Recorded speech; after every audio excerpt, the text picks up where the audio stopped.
Magandang buhay sa lahat mga ka-agri. Ngayon po ay magde-demo tayo ng prepare ng gagawa tayo ng punlaan. Magano po tayo ng pagmamarkot. Magde-demo po tayo. Sana wala itong dumi ng pusa. Ang gagamitin po natin mga kababayan, mga ka-agri, ay dumi ng yung ito coco peat. Magpe-prepare lang tayo ng ideal for 3. Magkano tayo ng variegated. Ito po yung nabili ko sa Shopee. Okay lang na lumabis sapagkat gagamitin ko na dito sa kalamansi. Lumabis. Okay, yun lang. Isa, dalawa, tatlo kasi na to. May labis pa to. Lalagyan po natin ng 10% na yung balik na may buhangin. Ito po siya yan, 10% lang yan, para magkalup. Dami-damihin na rin natin ng konti, 10 to 20%, ganyan. Dami kong iniipong ganyan, kinukuha ko sa ilog sa area ko pag ako nagta-travel. Tapos hahaluin lang po natin. Ang ganda niya, no?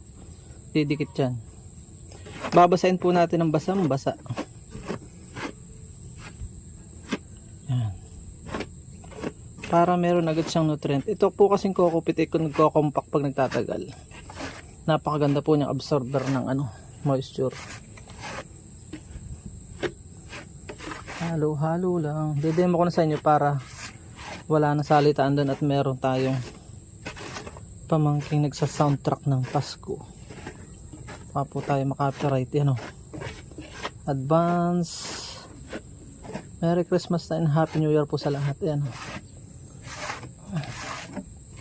Ma-upload ito ay baka New Year na, January. Yan, talaga halo lang semento. Ganda, ganda talagang banlik sa kahit saan dalhin mo kahit saan may halong organic. Ganda. Ito yung ingay ng ating background. Yan. Babasahin ko pa siya mamaya bago ilagay. Pag ilalagay na saka babasahin. Basta spray lang naman po yan. Tapos ito demo ko na sa inyo para hindi tayo magtagal. Ito ay gagian lang doon ito dadalhin doon ng ganyan, parang candy. Tapos ito do sa baba, yung pagmamarkot po ay lalagyan nyo ito. Halimbawa ito po yung imamarkot nyo, yung circumference nya, yung diameter nya, yung ikot, sukatan nyo yun. Tapos banatin mo yun haba. Sa akin ini-estimate ko na lang ng mga ganyan 1 inch, sagad na yun. Tapos stock mo lang siya ng mga 3 to 7 days. Pag tag-ulan, ngayon itong ginamit ko, pinakita ko rin sa intro, 1 week na yon. Ideally ay 3 to 5 days kapag ka summer, since maulan kaya hindi siya namamatay, para maghilom agad yung sugat, para madali siyang mag-recover kapag ka nakaamoy ng nalapatan ng lupa. So tatalian mo dito, tapos saka mo sisiksikin ng mga ganito yon. Tapos tatalian mo rin, close mo dito. Tapos ito nasa ibabaw. Tapos tatalian mo ito dito para wag magbuka. Sisiksikin mo muna yon. Siksik na siksik. Tapos i-compress mo. Siksik ulit. Tapos saka tatalian, close. Yun, ganyan lang. So yun na.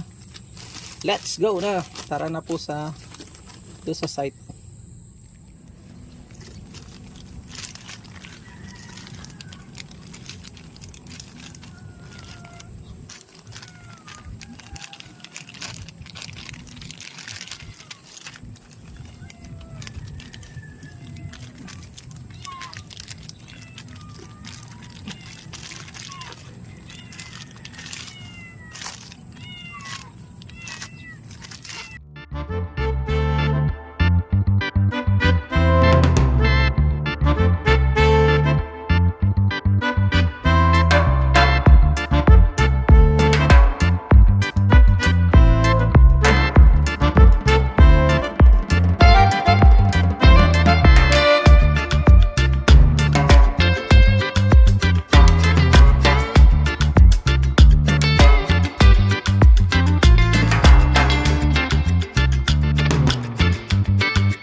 So yan mga ka-agree, nakaisa na po tayo, no? Yan, tulo-tulo pa, oh. Ganda yan, sakto yan. Kaya po puti yung ginamit ko para kita yung ugat. Pero ideally itim. Pero kung ganyan pandemo nga at gusto mong makita ang pansarili lang naman, pag lumalabas na dito paikot yung ugat, pwede mo na siyang akatin. Puputulin mo lang siya dito at itatanong sa isang panibagong plastic bag. Ano po?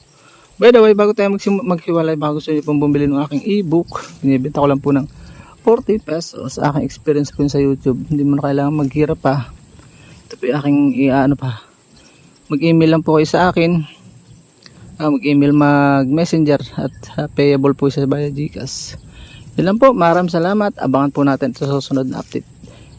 Mamarkot ko pa ito pero hindi ko na ipapakita at masyado tayong magtatagal. Dalawa po itong gagawin ko pa. Paalam and God bless. Please support all Filipino vloggers. Pakita natin sa mga nakakasipon lahing Pilipino. Babay po muna. God bless po.